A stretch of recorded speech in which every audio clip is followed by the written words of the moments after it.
เสียชีวิตเลยความน่าจะใช่ไหม Çık git. Hazır meclise çıkalım. YouTube блокирует это видео из-за нарушения авторских прав. Видео можно посмотреть по ссылке в первом закрепленном комментарии. YouTube блокирует это видео из-за нарушения авторских прав. Видео можно посмотреть по ссылке в первом закрепленном комментарии. Je pouvais sentir mon corps s'affaiblir de minute en minute. Je savais que nous ne pouvions pas survivre dehors pendant longtemps et trouver un abri était la priorité numéro un. Mais juste au moment où je pensais que tout espoir était perdu, une lumière faible est apparue dans le lointain. Nous avons trébuché vers elle à moitié aveugle et à moitié gelé, jusqu'à ce que nous atteignions enfin la petite cabane aperçue auparavant. Avec ces bouffées de fumée qui s'élevaient toujours dans le vent rude, nichées dans une clairière. Avec les quelques forces qui me restaient, j'ai frappé à la porte aussi fort que possible et je me suis effondré dessus. Maintenant, qui pourrait, oh Harold, apporter de l'eau bouillante et des couverts tout de suite? Un couple âgé et gentil nous a accueillis.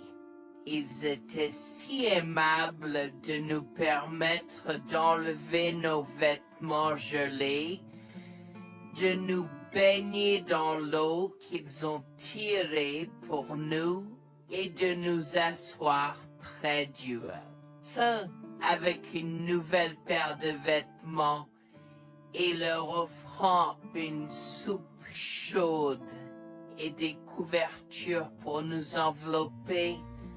Nous nous sommes blottis ensemble dans la chaleur. Mes sentiments de colère et de frustration ont commencé à bouillir. Comment ont-ils pu faire ça? J'espère qu'ils viennent dehors. Il y a plus de gens dehors? Nous devons aller les chercher. Non, ne te dérange pas, c'est ma belle-mère et mon mari inutiles. Ils nous ont laissé là pour geler. Tu dis un mensonge. Pourquoi ferais-tu une chose aussi horrible? Je savais que Becky était toujours comme ça, mais Lucia, pas moyen qu'il nous ferait ça. Attends une seconde. Becky, ce nom me dit quelque chose. Est-ce la dame avec une fine silhouette, les lèvres pincées et sérieuses tout le temps? Porte-t-elle des lunettes pourpres et une taupe sur sa lèvre spéa? La même. Comment la connaissez-vous? Elle a l'habitude de parcourir ces régions, mais c'est bizarre de faire une telle chose pendant cette période où les tempêtes de neige sont abondantes. En fait, je ne l'ai jamais vue dans ces parages pendant cette période de l'année. Maintenant, chérie, s'il te plaît, dis-nous comment tu la connais. Je suis sa belle-fille.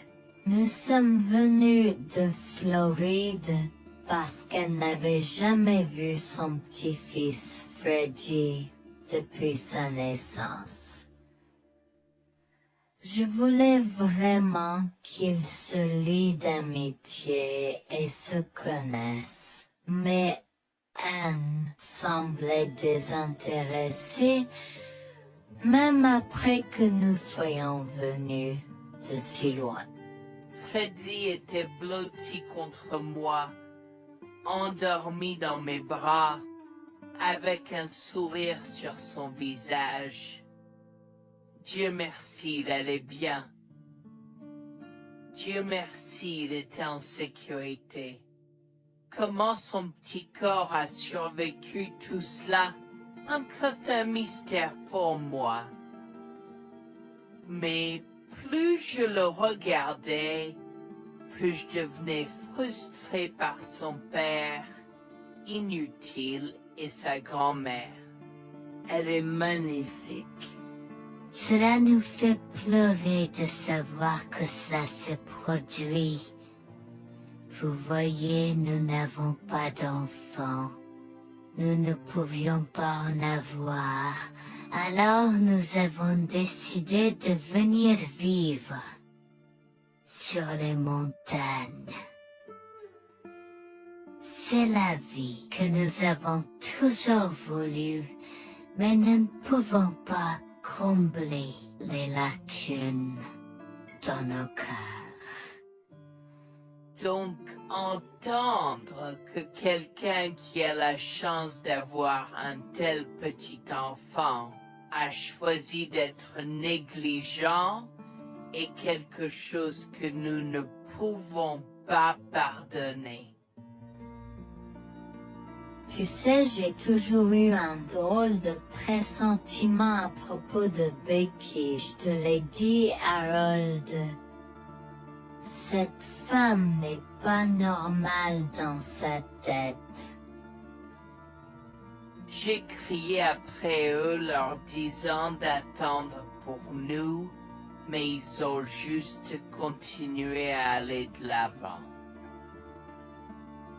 Ils m'entendaient, mais ils choisissaient de ne pas m'écouter.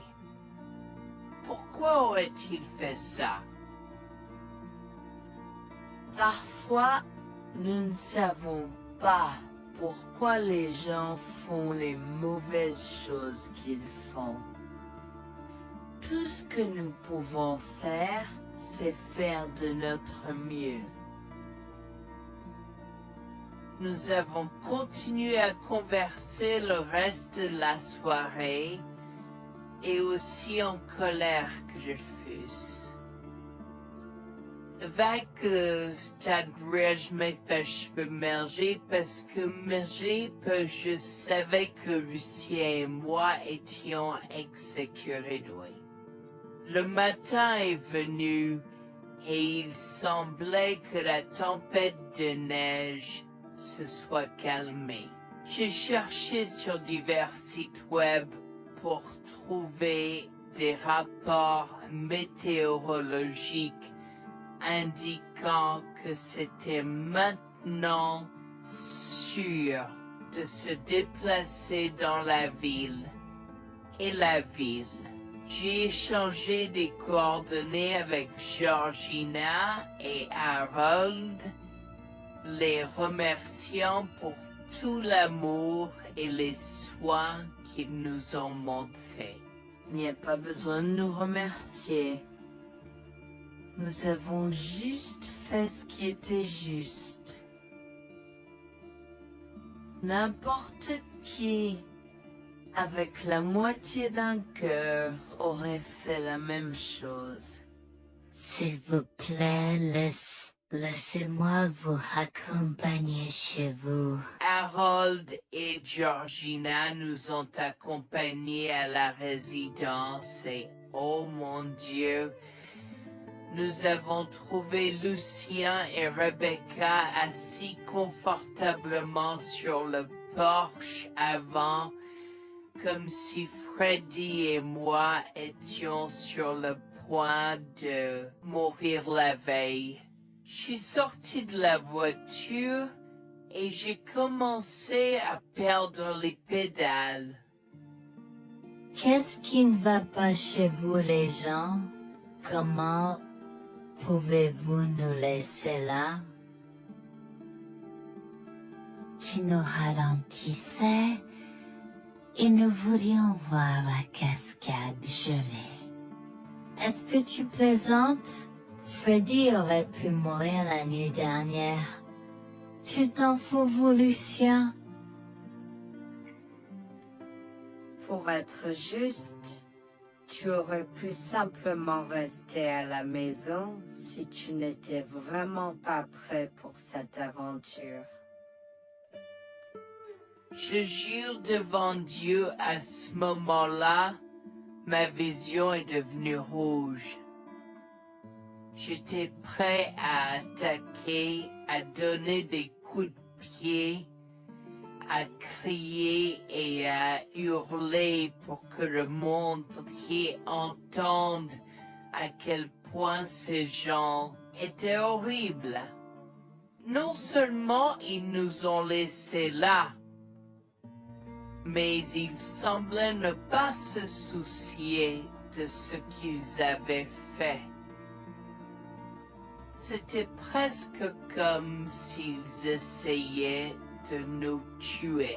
Avant que je ne puisse lancer une série d'actions et de mots qui ne pourraient pas être repris, Harold m'a retenu, me disant de me calmer, car Freddy était toujours dans la voiture avec Georgina.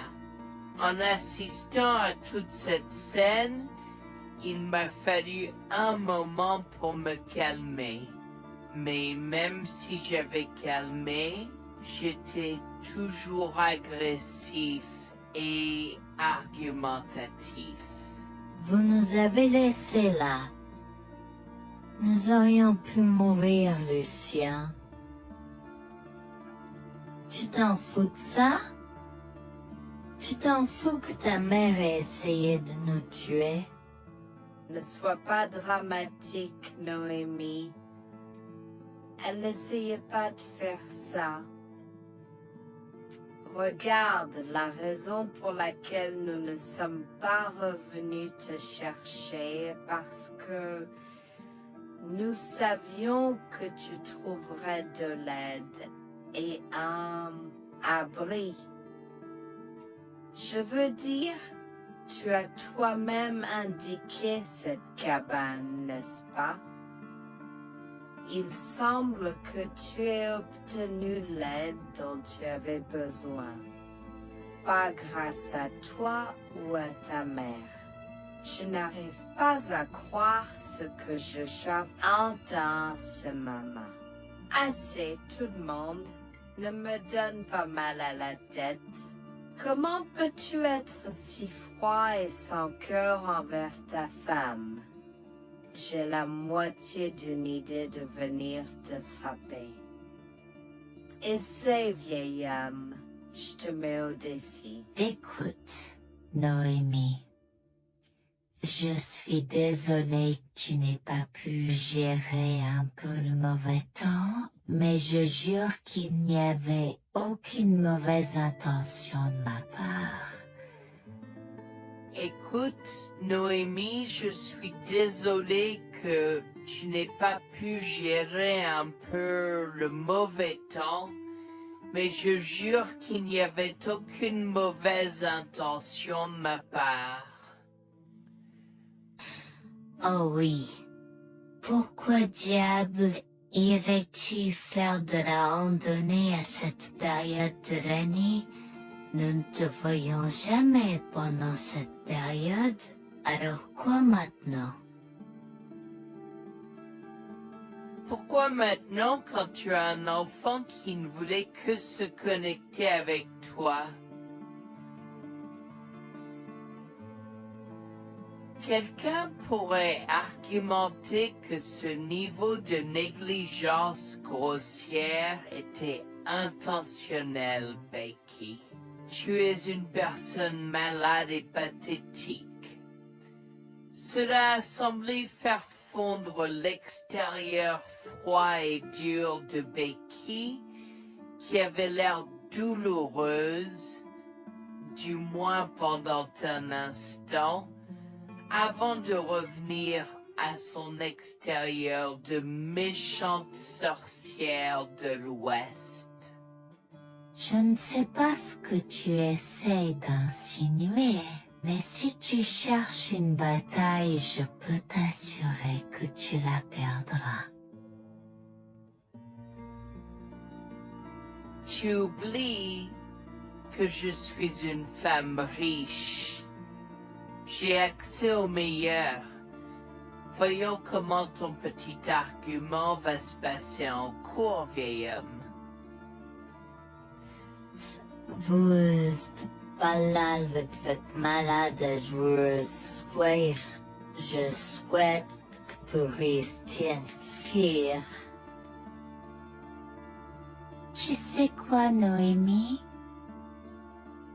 Je m'en fiche maintenant. Je n'ai plus besoin de faire semblant devant toi et tout le monde. Alors, laisse-moi te dire les choses clairement pour que tout le monde puisse entendre. Je m'en fiche de toi et de ce bébé. Honnêtement, je souhaite que vous soyez tous les deux morts hier. Au moins, vous auriez arrêté de me déranger avec vos tentatives pour rencontrer ce bébé. Est-ce que je parais en avoir quelque chose à faire? J'ai fait mon geste vers elle comme si mon corps avait une volonté propre. Je me suis approché d'elle et l'ai giflée. J'ai continué à la gifler et à donner des coups de pied aussi fort que possible jusqu'à ce que Jack et Harold me déchirent. Tu m'insultes. Comment osais-je? Comment osez-vous vous asseoir là et défendre cette sorcière? Elle l'avait mérité. Toi, je vais te poursuivre en justice. Comment oses-tu me mettre les mains dessus? Elle ne voulait évidemment pas cela. Regardez, il semble que les tensions soient élevées en ce moment. Pourquoi ne pas tous prendre une grande respiration? Entrons et réglons cela. Vous êtes un homme faible et pathétique, et j'espère que vous passerez le reste de votre vie à expier ce que vous avez fait à votre fils. Avant que Jack ne puisse répondre, je lui ai craché au visage avant de rentrer à l'intérieur, de prendre Freddy et ses affaires, et de monter dans la voiture avec Georgina et Freddy. Maman, j'ai peur.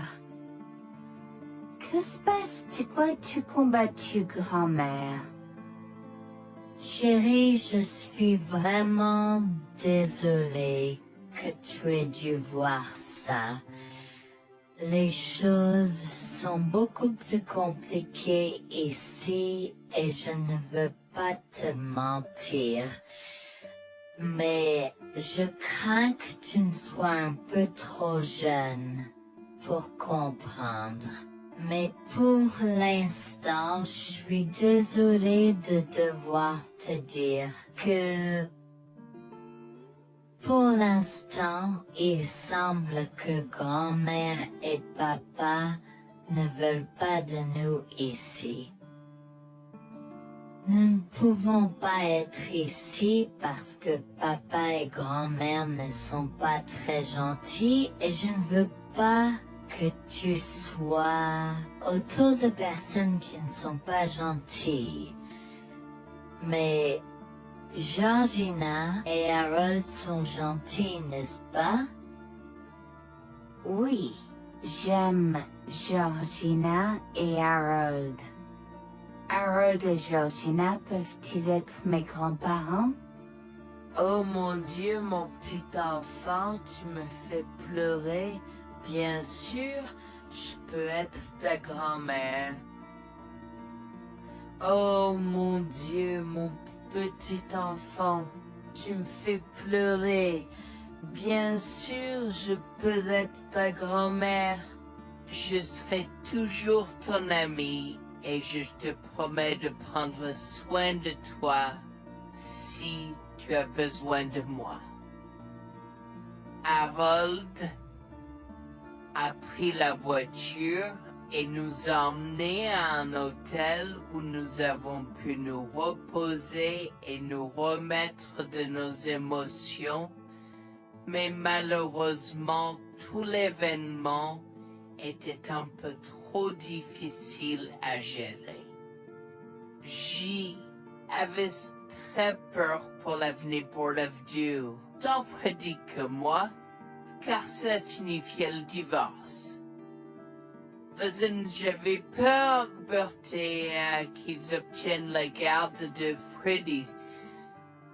Décidé de parler au gymnase et c'est propos de la question une fois que Freddy s'était endormi. Que vais-je faire? Je vais aller en prison? Nonsense. Cette sorcière ne portera pas plainte. Et si elle le faisait, elle ne le fera pas. Car nous avons des preuves de sa conspiration pour commettre un meurtre. Comment? Nous sommes toujours préparés, chérie. Nous avons secrètement enregistré toutes les preuves. Maintenant, vous pouvez emporter cet enregistrement avec vous et l'utiliser contre votre mari et belle-mère au tribunal. Vous êtes des anges déguisés. Comment avez-vous fait ça? Quand? Comment? Chut, mon enfant, ne t'inquiète pas de tout ça. Écoute simplement l'enregistrement audio. Nous avons écouté et effectivement toutes les preuves avaient été enregistrées, y compris la partie où j'ai attaqué physiquement sa mère. Maintenant, ils vont me faire pour coups et blessures. Oh mon Dieu, pourquoi je fais ça? Maintenant, Bonjour, je m'appelle Jeanne et j'ai 37 ans. Je rédige ceci parce que l'année dernière a été très difficile pour moi et mon mari Jules. Nous avons beaucoup progressé depuis cet incident et je veux juste partager cette histoire pour aider quiconque pourrait se trouver dans une position similaire. Laissez-moi d'abord vous raconter comment j'ai rencontré mon mari, adorable. Tout a commencé de la manière la plus inattendue, dans un hôpital. Jules et moi nous sommes retrouvés à passer une longue nuit devant la salle d'urgence remplie d'inquiétude et incapables de partir. Jules était là parce que sa sœur avait eu un grave accident de voiture alors que ma mère a souffert d'une crise cardiaque. Dans cet espace partagé d'inquiétude et d'incertitude, nous avons trouvé du réconfort dans la présence de l'autre. Nous avons parlé facilement, découvrant un terrain d'entente et une compréhension réelle. Comme nous avons réalisé que cela prendrait un certain temps avant d'avoir des nouvelles des médecins, nous avons décidé de faire une pause et de prendre un café au café de l'hôpital. Nous ne savions pas que ces rencontres fortuites allaient changer nos vies à jamais. Au fur et à mesure que la nuit se transformait en aube, nous avons échangé des numéros avant de nous séparer à contre-séance. Pendant que la condition de ma mère se stabilisait et qu'elle commençait sa convalescence, la sœur de Jules faisait face à un voyage plus difficile. L'accident l'avait laissée avec de graves lésions de la moelle épinière et des blessures cérébrales, et elle était paralysée de la taille aux pieds. Jules était dévasté, partagé entre le soulagement qu'elle ait survécu et la tristesse face aux défis qu'elle allait maintenant affronter. Au cours des mois suivants, Jules et moi sommes restés en contact, nous nous soutenons émotionnellement pendant les convalescences de nos proches. Nos conversations ont progressivement changé, nous permettant de partager nos espoirs, nos rêves et nos peurs. Dans l'un de ces échanges sincères, Jules a eu le courage de m'inviter à prendre un café, un rappel significatif de l'endroit où notre connexion avait d'abord fleuri. Notre amour a grandi rapidement, alimenté par la fondation que nous avons construite pendant nos moments les plus sombres. Welfare vers l'identité de l'autre et avons avoir un tale. Cela n'a pas pris longtemps pour que nous réalisions que nous avions trouvé quelque chose de vraiment spécial. Après 2 ans de fréquentation, Jules m'a demandé en mariage. Avec une joie débordante, j'ai dit oui avec enthousiasme. Notre mariage était une petite et intime célébration, honorant l'amour qui est né de nos épreuves partagées. À ce moment-là, la sœur de Jules avait besoin de soins spécialisés, et il, étant le membre de la famille le plus proche, a pris la responsabilité. Cependant, il avait également besoin d'un travail temps plein pour gérer les factures qui s'accumulaient.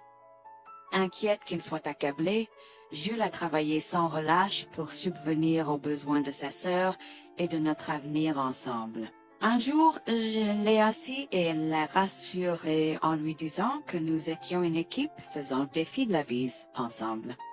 Chérie, j'ai besoin de te parler de quelque chose d'important. S'il te plaît, prends place. De quoi s'agit-il? Tu as l'air sérieuse, tout va bien? D'une certaine manière, non. Je t'ai vu lutter pendant un certain temps maintenant. Tu sais que tu peux me demander de l'aide, n'est-ce pas? Bien sûr que je le sais. Je ne veux juste pas t'imposer mes problèmes, tu sais. Mon chéri, nous sommes une équipe. Je veux que tu te souviennes toujours de ça. Nous faisons face aux défis de la vie ensemble et il n'y a rien d'individuel dans notre relation, seulement la nôtre. Je veux te soutenir, toi et ta sœur, de toutes les manières possibles. Cela signifie beaucoup pour moi, bébé. Tu as été incroyable tout au long de tout cela. Je ne sais pas ce que je ferais sans toi. C'est exactement pourquoi je voulais en parler. J'ai réfléchi à la prise en charge d'Abby et à l'impact que cela a sur ton travail. Et si nous envisageons de la placer dans une maison de retraite? Et avant que tu ne poses la question, je connais une bonne où ma grand-mère était vraiment heureuse. Elle a même préféré cela à vivre avec son métier. Je ne sais pas, je veux dire, c'est une décision importante et risquée à prendre. Je comprends, mais réfléchis grec. Cela permettrait de te trouver un meilleur emploi payant pour que nous puissions nous assurer qu'Abby reçoit les soins qu'elle mérite. Nous pouvons la visiter régulièrement et être toujours là pour elle. Mais cela soulagerait une partie de la charge sur tes épaules. Tu as raison. C'est un choix difficile, mais je fais confiance à ton jugement. Je suis heureuse que tu me laisses enfin t'aider. Crois-moi, les choses sont plus faciles quand on peut partager ses fardeaux avec quelqu'un.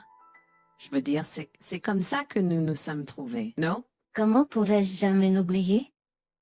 Je t'aime tellement. Merci de rester à mes côtés. Tais-toi, pas besoin de remerciements. Tu sais que je serai toujours là pour toi. Je t'aime aussi, chérie. Jax m'a fait confiance et nous avons trouvé une maison de retraite pour Abby. Au cours des prochains mois, Jax a trouvé un travail mieux rémunéré et a rendu visite à sa sœur tous les jours. Le rétablissement d'Abby a progressé de manière surprenante bien qu'elle soit paralysée. Elle a commencé à se déplacer dans la maison de retraite dans son fauteuil roulant, déterminée à explorer. La maison de retraite permettait aux résidents de sortir avec des membres de leur famille enregistrés, alors je lui ai envoyé une allocation mensuelle pour l'aider à s'amuser. La mère de Jax, Grégoire, a entendu parler de son dévouement au bien-être d'Abby et des efforts qu'il a déployés pour s'occuper d'elle. Grégoire est venu à notre domicile, les larmes aux yeux, pour exprimer à quel point il était fier de son fils. Mère, Pourquoi pleures-tu? Qu'est-ce qui ne va pas? Je veux juste que tu saches à quel point je suis fier de toi, Jules. Tu as montré une telle force et compassion en prenant soin d'Abby. Je ne pourrais pas être plus fier d'avoir élevé un fils aussi merveilleux. Eh bien, merci, mère. Je fais juste ce que je peux pour Abby. C'est pas facile, mais je l'aime et je veux m'assurer qu'elle va bien. Tu as fait plus que suffisamment, mon chéri. Je ne veux pas que tu portes ce fardeau seul. Je veux prendre le relais et rendre visite à Abby plus fréquemment. Tu dois te concentrer sur ton travail et ta propre vie. Abby sera bien prise en charge. Fais-moi confiance. Eh bien, ce n'est pas comme si je l'avais fait seule. Jeanne a été à mes côtés, me soutenant à chaque étape du chemin. Nous sommes une équipe et nous sommes tous les deux engagés dans le bien-être d'Abby. Oh, je sais que Jeanne a été là, mais tu as fait tellement, Jules. Il est temps que tu priorises ta propre vie et ta carrière. Abby sera entre de bonnes mains. Fais-moi confiance. D'accord, mère, si tu es sûre de toi, alors j'accepterai. Mais je veux que tu saches que c'était un plaisir de prendre soin d'Abby et que je serai toujours là pour elle, quoi qu'il arrive. Je t'apprécie, Jules, mais il est temps pour toi et Jeanne de vous concentrer sur vos futurs. Fais-moi confiance, ce sera pour le mieux. D'accord, mère, si tu crois que c'est la bonne chose à faire, alors j'irai avec. Promets juste de bien t'occuper d'Abby. Je te le promets, maman, tu peux compter sur moi. Maintenant, va et concentre-toi sur ton travail. Laisse-moi m'occuper de la garde d'Abby. J'ai trouvé l'intérêt subi de Grégoire pour Abby un peu étrange, mais je me suis tue car je savais que ce moment était important pour Jules. L'année suivante, Jules s'est concentré sur son travail et a obtenu une augmentation. J'ai également obtenu une augmentation, ce qui nous a permis d'augmenter l'allocation mensuelle de Bal d'Abby. Grégoire a tenu sa promesse, mais il y avait un piège. Il a toujours insisté pour que nous restions occupés par le travail et nous a rappelé à quel point Abby était heureuse avec plus d'argent. Il nous a grondé si nous voulions la visiter et a prétendu qu'il savait ce qui était le mieux pour elle. Grégoire nous a fait appeler avant de rendre visite à Abby, donc il a contrôlé notre accès à elle. En conséquence, nous l'avons vue de moins en moins, mais nous avons continué à lui envoyer l'allocation chaque mois. Je me sentais mal à l'aise par la situation. L'attitude possessive et le comportement contrôlant soudain de Grégoire m'inquiétaient. Il semblait toujours avoir des excuses lorsque Jules avait besoin d'aide avec Abby dans le passé. Cependant, je n'ai rien dit car je savais à quel point Abby était importante pour Jules. Malgré les défis, Jules et moi sommes restés engagés à soutenir Abby. Nous avons tenu notre promesse de fournir une assistance financière, même si nous ne pouvions pas être avec elle autant. Nous avons cru qu'Abby méritait les meilleurs soins. Même si nous ne pouvions pas être avec elle autant, nous avons cru qu'Abby méritait les meilleurs soins et le bonheur, et nous voulions qu'elle ait les moyens de profiter de la vie à fond. Un jour, Jules était un peu trop submergé par le manque d'Abby. Nous nous étions tous les deux beaucoup impliqués dans le travail et n'avions pas eu le temps de lui rendre visite. Nous avons décidé de lui rendre visite sur un coup de tête. Nous ne l'avons pas dit à Grégoire car nous ne voulions pas entendre ses remontrances ou ses réprimandes. Avant d'arriver à la maison de retraite, Jules et moi nous sommes arrêtés au supermarché pour acheter à Abby toutes ses collations préférées. Nous étions tous les deux très excités de la voir et de passer du temps de qualité avec elle. J'ai même apporté ma Nintendo Switch pour qu'elle puisse y jouer. Nous sommes entrés et avons immédiatement commencé à chercher Abby, mais nous ne pouvions pas la voir nulle part. Je pensais qu'elle était probablement partie pour un rendez-vous chez le médecin ou qu'elle était probablement dans le jardin. Nous avons trouvé l'infirmière d'Abby, Mme Smith. Elle nous a regardés avec confusion. « Excusez-moi, pourriez-vous nous dire où est Abby? Nous la cherchons. » Charlie, ne savez-vous pas ce qui s'est passé? Non, nous n'en savons rien. S'il vous plaît, dites-le nous. Que s'est-il passé? Est-ce que Abby va bien? J'ai essayé de contacter Grégoire car il a insisté pour être le point de contact pour toutes les informations concernant Abby, mais il n'a jamais répondu à mes appels. S'il vous plaît, dites-nous simplement ce qui s'est passé. Est-ce que Abby va bien? Je suis vraiment désolée de vous apprendre cette nouvelle.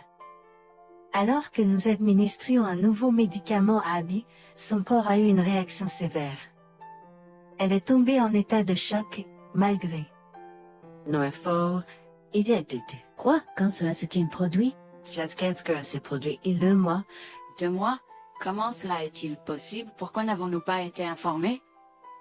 Je m'excuse pour cette omission.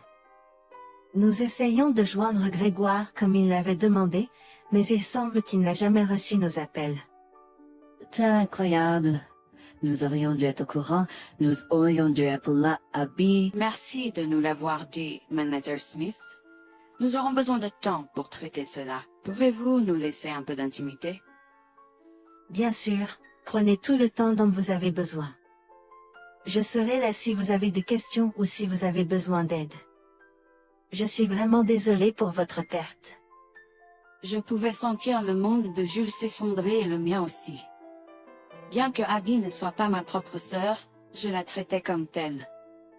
Je m'efforçais de la connaître. Au fil du temps, je suis absolument tombée amoureuse d'elle. Nous étions comme des sœurs. Abby a été si pleine de vie malgré sa situation. Jules était un désordre de larmes, pendant que je ne pouvais tout simplement pas me résoudre à pleurer. Je me sentais tellement engourdie. Je ne pouvais pas croire que Abby était partie. Je me sentais tellement coupable qu'elle ait souffert toute seule. Je me sentais tellement coupable de ne jamais avoir pris le temps de la rencontrer. Serait-ce différent si je l'avais visitée? Je savais que Jules se sentait de la même manière que moi. Je savais que nous ne pouvions pas continuer à rester là et à pleurer. Alors je l'ai guidée gentiment hors de l'installation. Le trajet de retour à la maison était silencieux, alors que le chagrin enveloppait nos âmes. Quand nous sommes arrivés à la maison, nous nous sommes tous les deux effondrés en pleurs dans les bras, un de l'autre. Nous avons pleuré et pleuré pendant ce qui semblait être des heures. Jules était furieux que nous n'ayons même pas pu dire au revoir à Abby. Je me sentais de la même façon. De plus, j'étais triste que Abby n'ait probablement jamais eu de funérailles non plus. À ce moment-là, j'ai eu une soudaine réalisation qui m'a frappé dur. Grégoire était censé prendre soin de Abby, mais quelque chose n'allait pas. J'ai demandé à Jules s'il avait entendu quoi que ce soit de sa mère, mais il n'avait rien entendu. Alors que nous rassemblions les pièces, la colère bouillonnait en nous. Nous avons réalisé à quel point Grégoire nous avait manipulés avec soin, nous volant notre connexion à Abby et profitant de notre gentillesse. Le fait qu'elle ait probablement pris toute l'allocation d'Abby pour elle-même, la laissant sans rien, a encore plus attisé notre colère. Jules était prêt à confronter sa mère, mais j'ai réussi à réfléchir plus clairement. Chérie, je sais que tu es furieux et veux confronter ta mère, mais réfléchis en grec. Je ne veux pas y réfléchir. Je veux lui demander pourquoi elle a fait ça. Qu'a-t-elle gagné à faire ça à Abby?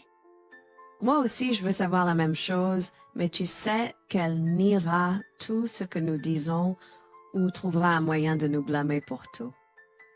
Regarde, le jour où nous donnons habituellement l'allocation d'Abby approche bientôt. Que se passera-t-il si Grégoire se présente à notre porte en réclamant l'argent? Tu penses qu'elle oserait se montrer ici après tout ce qu'elle a fait? C'est possible, chérie. Si elle le fait, ce sera son aveu involontaire envers nous. Nous pourrons l'utiliser comme preuve. Oui, et puis, nous pourrons exposer ses méfaits maléfiques à tous. Exposer sa méchanceté devant tout le monde peut ne pas être la meilleure chose à faire pour l'instant. Réunissons des preuves et engageons une action en justice à la place. D'accord, tu as raison. Nous devons aborder cela de manière stratégique. Nous allons suivre ton plan et rassembler les preuves dont nous avons besoin. Il est temps que Grégoire fasse face aux conséquences de ses actes. Nous avons tous deux pris une semaine de congé. En retournant dans la maison de retraite, nous avons recueilli le certificat de décès d'Abby comme preuve. Nous avons également consulté un avocat pour porter plainte contre Grégoire pour avoir volé une personne handicapée. Comme je l'avais prévu, Grégoire est venu frapper à notre porte en réclamant l'allocation de sa fille. Où est l'allocation d'Abby? J'attends. Pourquoi devrions-nous envoyer l'argent d'Abby à toi, mère? Qu'as-tu fait pour elle? Qu'est-ce que j'ai fait? Tu veux dire ce que je n'ai pas fait pour cet enfant insolent? Attends une minute, Grégoire. Comment as-tu exactement pris soin d'Abby? Je lui achète toute la nourriture qu'elle veut, et je réponds à tous ses caprices. Je m'assure même qu'elle prend ses médicaments quand je la visite. C'est génial. Quand as-tu vu Abby pour la dernière fois? Je l'ai visitée hier.